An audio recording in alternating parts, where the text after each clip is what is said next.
¿Aún recuerdas Deliverance de 1972? Aquel simple viaje en canoa aterrorizó al público, pero los verdaderos horrores llegaron después.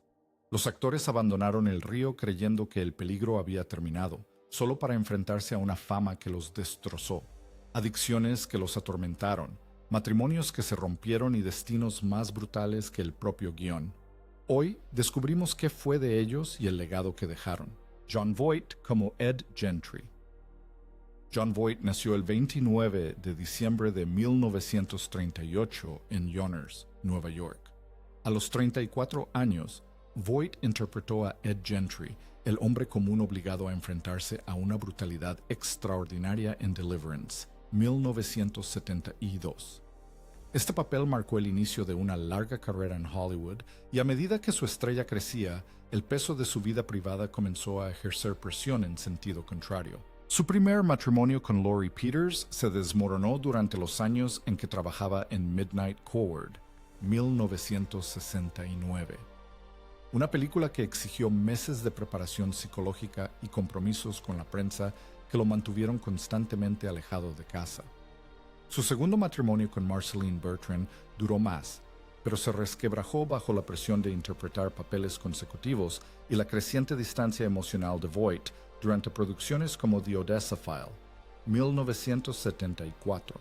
Las consecuencias se agravaron cuando viejos desacuerdos resurgieron durante el ascenso a la fama de Jolie, convirtiendo su ya frágil relación en una profunda ruptura. Para cuando él reconoció públicamente el distanciamiento, el daño ya se había arrastrado durante más de una década. Sus problemas de salud se manifestaron gradualmente. Años de papeles que requerían gran esfuerzo físico, en particular los movimientos exigentes de Runaway Train, 1985, película que le valió una nominación al Oscar, le dejaron con un dolor de espalda crónico que empeoró con la edad. Incluso en películas más ligeras como Anaconda, 1997, interpretó escenas que exigían un esfuerzo físico prolongado, lo que contribuyó a la fatiga persistente en los años siguientes. En 2025, Voight tiene 86 años y sigue actuando con meticulosidad, pero ya no persigue el ritmo frenético que caracterizó sus primeras décadas. Su patrimonio neto, de aproximadamente $55 millones, amasado gracias a éxitos cinematográficos como Pearl Harbor, 2001, Misión Imposible, 1996, y su larga trayectoria en televisión le permite ahora llevar una vida más pausada y reflexiva. Y si bien su legado sigue siendo admirado, es su capacidad de liberación lo que continúa resonando con mayor fuerza. Burt Reynolds como Lewis Medlock. Burt Reynolds nació el 11 de febrero de 1936 en Lansing, Michigan. A los 36 años, Reynolds interpretó a Lewis Medlock, el intrépido y musculoso superviviente cuya superioridad le valió la victoria en 1972. Esto lo catapultó de la noche a la mañana al estrellato de los años 70, y la fama que siguió le dio todo menos la estabilidad que anhelaba en secreto. Su vida amorosa se resintió bajo presiones que rara vez admitía.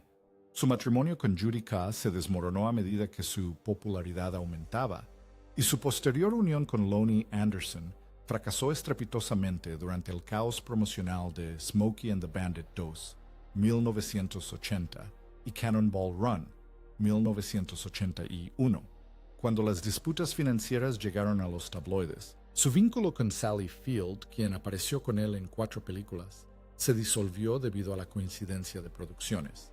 Incluso mientras lideraba la taquilla mundial entre 1978 y 1982, sus relaciones se debilitaron a la sombra de su carrera.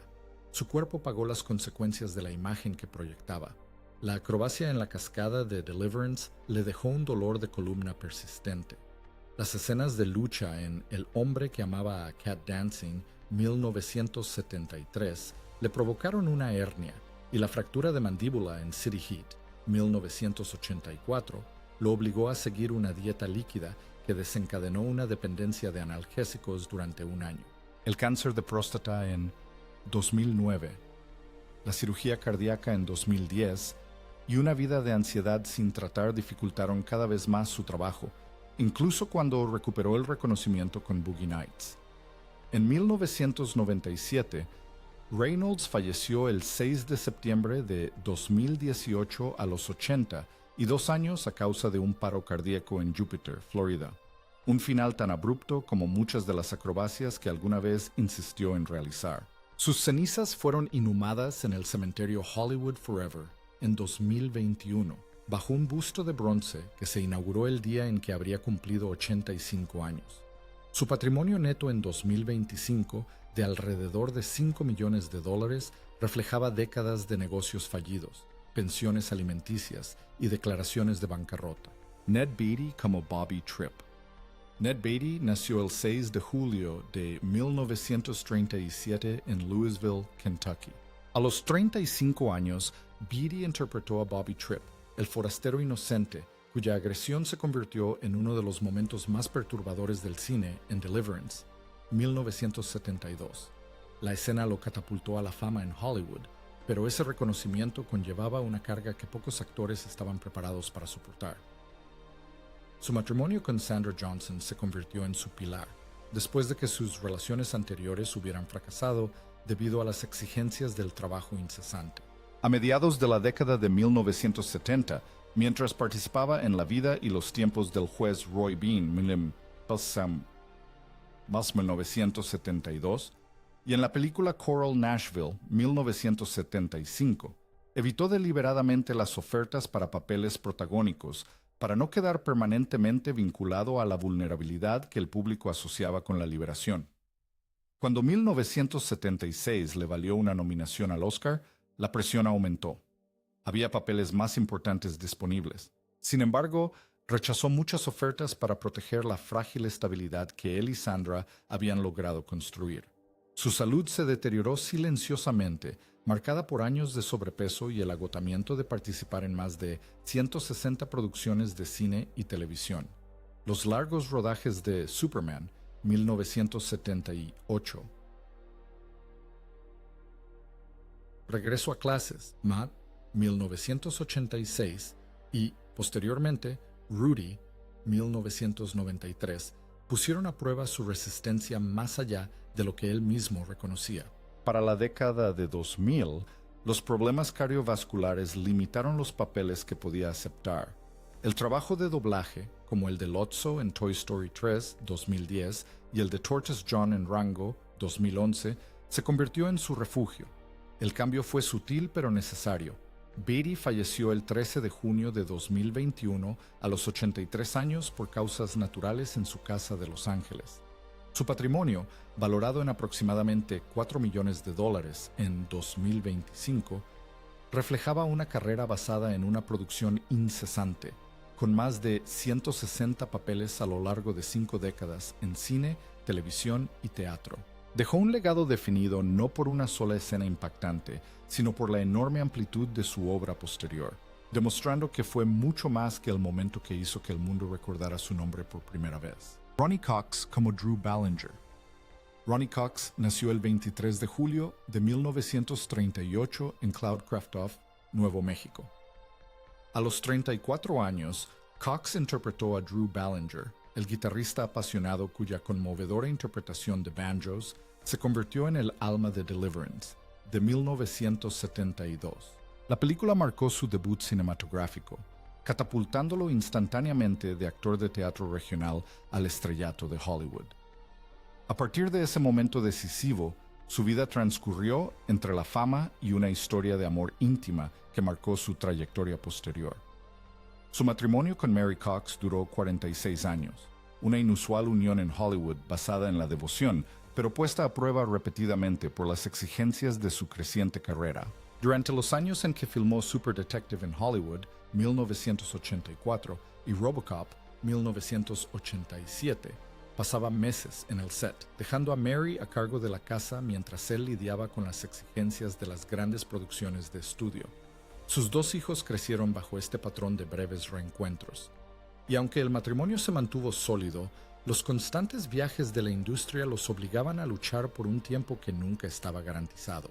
Cuando Mary falleció en 2006, exactamente 50 años después de su primera cita, la pérdida lo afectó profundamente, tanto que rechazó casi el 90% de las ofertas de actuación que recibió. La enfermedad no dominó su vida, pero el duelo la transformó por completo. En lugar de retomar papeles de gran repercusión como el del Capitán Jellicoe en Star Trek, La Nueva Generación, se volcó en la música como vía de escape, interpretando canciones folk inspiradas en los temas que una vez compartió en privado con Mary. Sus giras anuales por Irlanda se convirtieron en un refugio donde tocaba en locales íntimos y publicaba álbumes con sellos discográficos pequeños.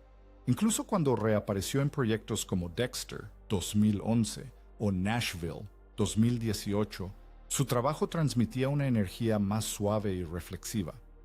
En 2025, Cox tenía 87 años y seguía ofreciendo más de 100 conciertos al año, asombrando al público con una resistencia que parecía desafiar el tiempo. Su patrimonio neto estimado en unos $3 millones proviene en gran parte de décadas de giras, ventas de discos y papeles recurrentes en más de 50 películas y series de televisión. Sigue viviendo de gira, llevando el recuerdo de Mary de escenario en escenario, como músico y actor. Seaman Glass, el primer Griner, nació el 17 de enero de 1925 en Nueva York. A sus 47 años, Glass interpretó a First Grier, el sombrío y vigilante montañés cuya presencia ayudó a definir Deliverance, 1972. Su actuación transmitía una crudeza en cada escena, y tan pronto como terminó la película, su vida volvió a su extraño ritmo entre las oportunidades de Hollywood y la soledad de su problemática existencia. Su matrimonio no pudo sobrevivir a esa distancia emocional. Intentó estabilizar su vida familiar mientras participaba en proyectos modestos pero exigentes, como Esto no es una prueba, 1962, y hacía apariciones especiales en televisión.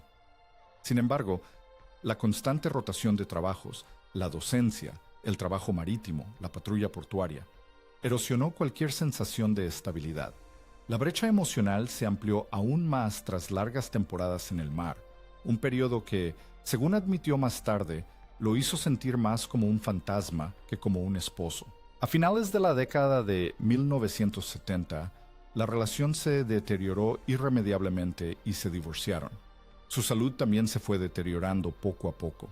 La sordera parcial le dificultaba seguir las indicaciones en el rodaje de The Other Side of Hell, 1978.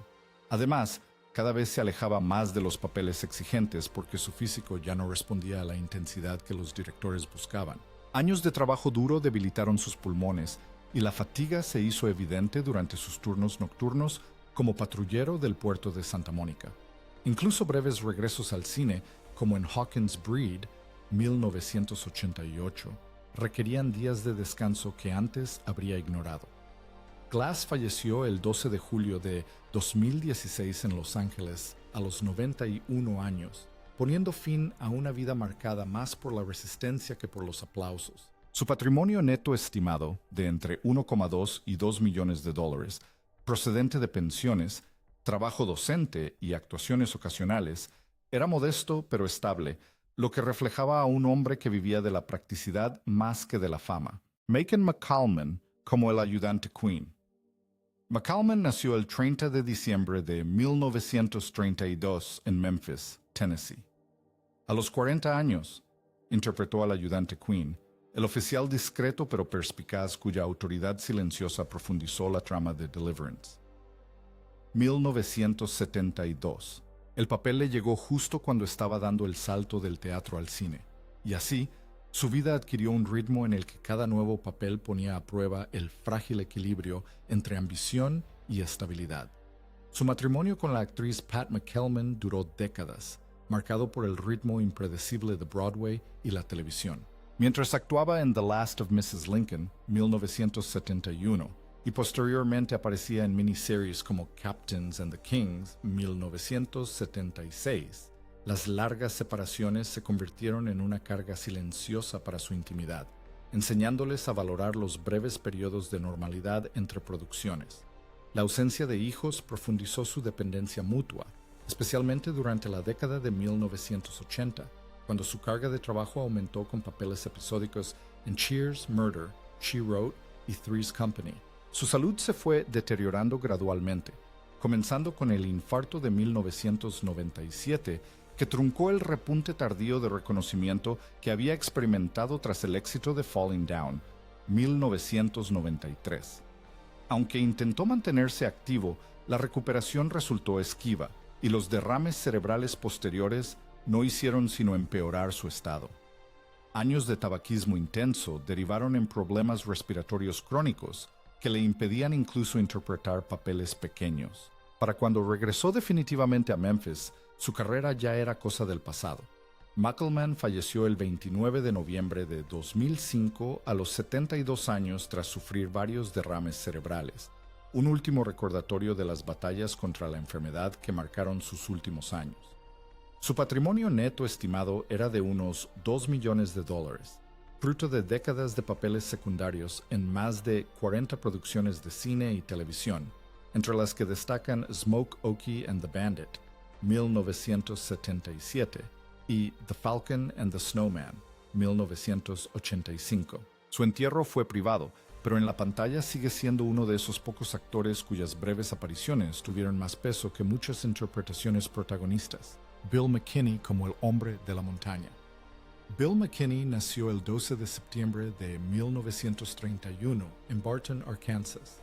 A los 41 años interpretó al hombre de la montaña, el sádico atacante de los bosques cuya presencia convirtió a Deliverance, 1972, en una de las películas más perturbadoras jamás realizadas. El papel lo consagró instantáneamente como el villano más peligroso de Hollywood, y desde ese momento, toda su vida giró a la sombra de esa interpretación. Sus matrimonios, breves uniones con Felicity June Bach y más tarde con Janelle Booth, se desmoronaron mientras luchaba contra el alcoholismo y el desgaste emocional de ser constantemente elegido para interpretar a hombres violentos.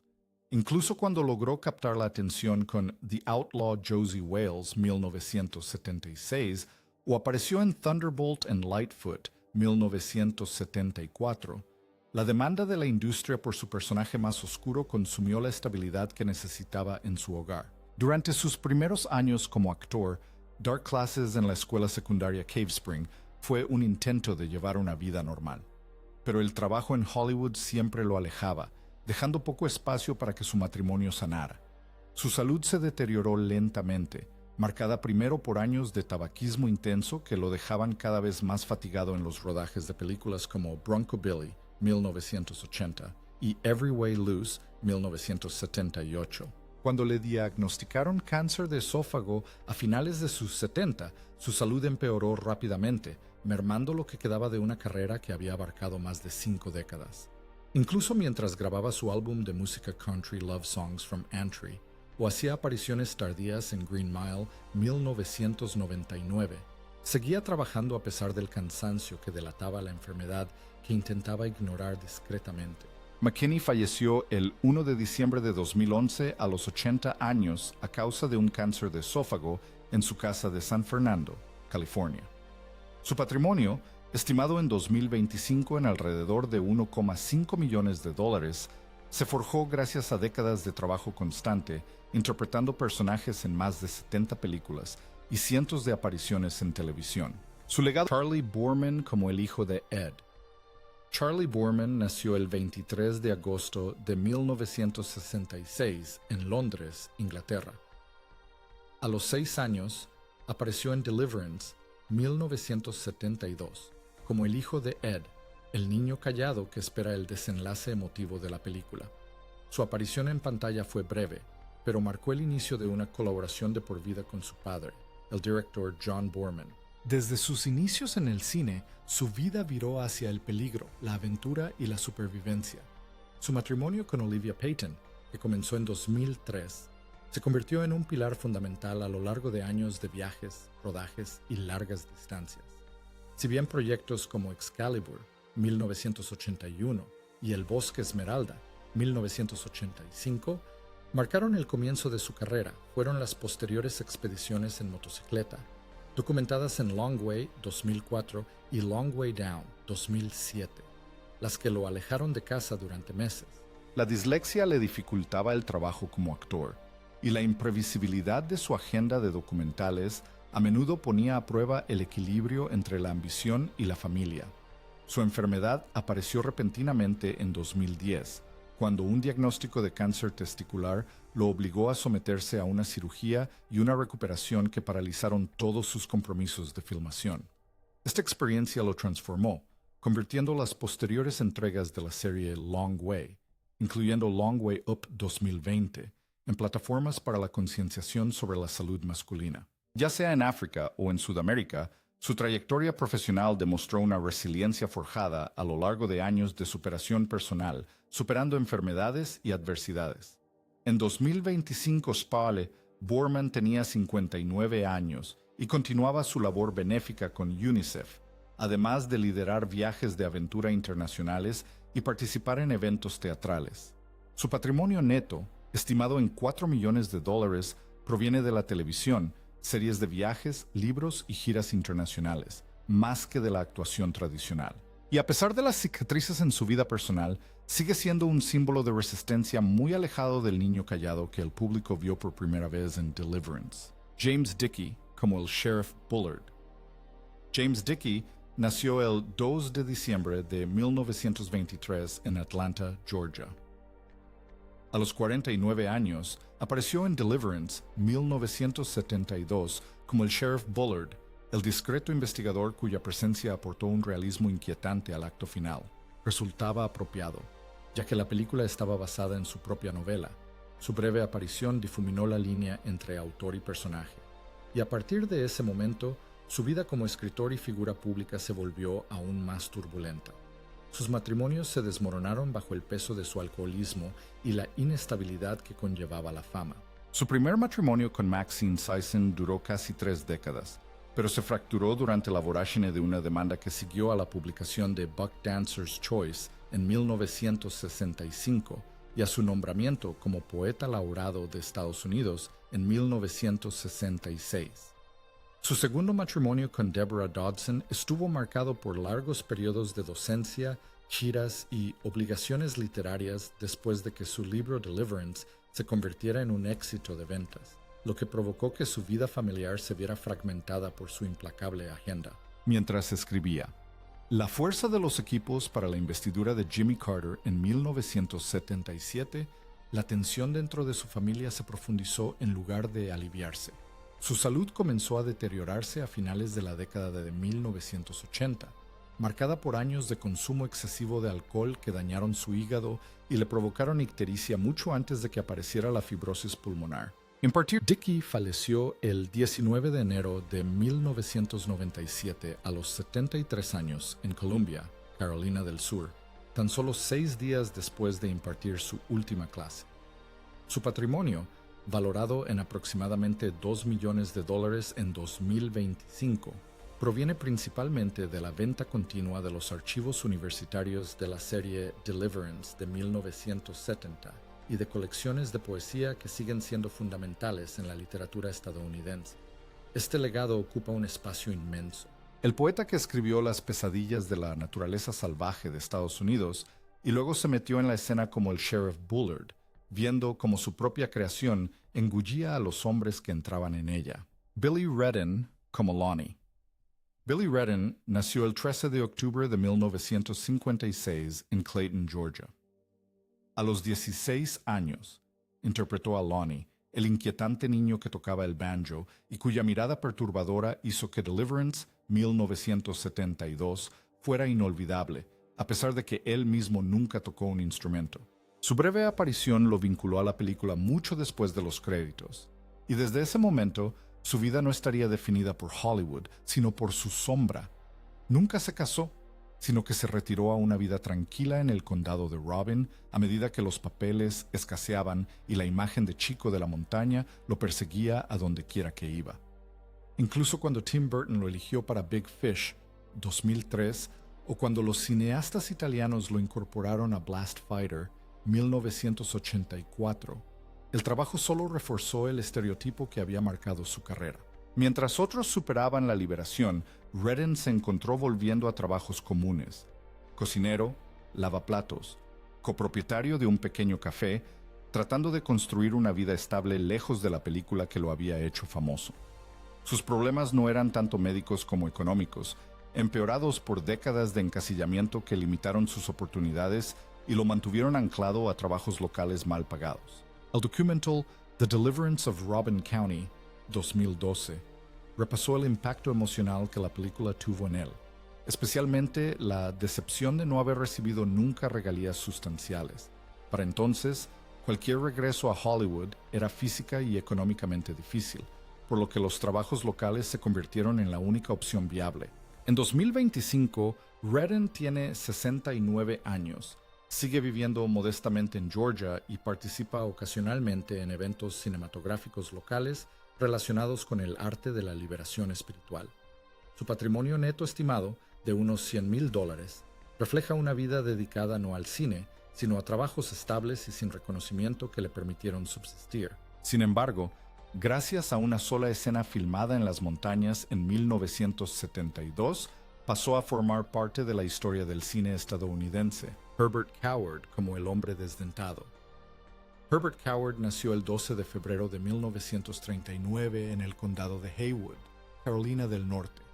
A los 33 años, interpretó al hombre desdentado en Deliverance, 1972. Esta figura salvaje de la montaña, cuya escalofriante frase «tiene una boca muy bonita», se convirtió en una de las más citadas del cine estadounidense. Fue una de las más famosas de la historia. Su aspecto tosco y su presencia inquietante dotaron a la escena de un realismo que ningún actor profesional podría replicar, y ese único papel lo acompañaría el resto de su vida, forjando una carrera que jamás imaginó. Su primer matrimonio fracasó tras solo unos años, debido a largos periodos de separación, mientras alternaba trabajos manuales con papeles temporales como actor en una ciudad fantasma en el cielo. Incluso cuando se reencontró brevemente con su esposa en las montañas, la inestabilidad financiera de sus primeros papeles como actor, especialmente después de Deliverance, lo catapultó a la fama, un escenario que no supo manejar, lo que debilitó la relación. Sus papeles posteriores en Ghost Town, 2007, y sus apariciones en Moonshiners, 2013, le brindaron un reconocimiento renovado, pero ninguno le proporcionó la estabilidad necesaria para reparar la intimidad que los primeros años habían erosionado. Nunca sufrió una enfermedad crónica, pero su cuerpo cargaba con décadas de trabajo físico, acrobacias y el desgaste de los turnos en la fábrica de BASF, donde trabajó casi 30 años después de su liberación. El golpe más devastador no provino de una enfermedad, sino de una tragedia, el accidente automovilístico de 2024 que acabó con su vida, la de su novia y la de las pequeñas mascotas con las que viajaban. Para entonces, años de trabajo duro ya lo habían debilitado, aunque continuó haciendo pequeñas apariciones en televisión relacionadas con la tradición oral de los Apalaches y el legado de la liberación. Howard falleció el 24 de enero de 2024 a los 85 años en un accidente de carretera en Carolina del Norte, dejando un patrimonio modesto valorado en unos $500,000. Sus ingresos provenían principalmente de trabajos en fábricas, papeles ocasionales en películas y décadas de apariciones turísticas vinculadas a Ghost Town. Su legado perdura en una actuación inolvidable. Belinda Beatty como Martha Gentry. Belinda Beatty nació el 26 de abril de 1950 en Kentucky. A los 22 años, apareció en Deliverance, 1972, como Martha Gentry, la esposa de Ed, en la escena final. Una presencia tranquila pero firme que simboliza el mundo al que los hombres lucharon desesperadamente por regresar. Aunque breve, su aparición contribuyó a la liberación emocional tras el implacable terror de la película. Y ese momento se convertiría en uno de los pocos hitos de una modesta pero significativa carrera cinematográfica. Su matrimonio con Ned Beatty comenzó en 1971 y perduró durante los primeros años de su creciente fama, sobreviviendo a su intenso calendario de rodaje para Nashville, 1975, y Network, 1976. Sin embargo, el mismo éxito que les brindó estabilidad también los distanció. Los constantes viajes, las largas producciones y la creciente atención mediática crearon una distancia que su matrimonio no pudo superar. Se divorciaron en 1979, aunque ella continuó manteniendo a sus 2 hijos en privado, optando por una vida alejada del bullicio de Hollywood. No padeció enfermedades ampliamente documentadas, pero el estrés de compaginar el cuidado de 2 hijos con un matrimonio en crisis durante la década más ajetreada de Ned Beatty le causó una tensión silenciosa pero innegable mientras él filmaba proyectos como Superman, 1978, y Friendly Fire, 1979. Sus propias apariciones como actriz en Stroker Ace, 1983, y Murder, She Written, 1984, se volvieron intermitentes, condicionadas por la necesidad de crear estabilidad en el hogar en lugar de perseguir una carrera sostenida en la pantalla. En 2025, Belinda Beatty tiene 75 años y lleva una vida privada en Kentucky, alejada de la industria que la tocó brevemente en el pasado. Su patrimonio neto estimado en 2025 de alrededor de $2 millones refleja una combinación de su limitada trayectoria como actriz y la herencia relacionada con el patrimonio de Ned Beatty. Aunque dejó Hollywood hace décadas, su escena final en Deliverance sigue siendo un recordatorio simbólico de la seguridad, la normalidad y la frágil vida que aguarda a los hombres que sobrevivieron al río. Serve. Y ahora ya conoces la verdadera historia detrás del elenco de Deliverance. Un viaje mucho más oscuro que cualquier cosa que veas en pantalla. Pero, ¿qué destino de los actores te sorprendió más? Cuéntanos en los comentarios.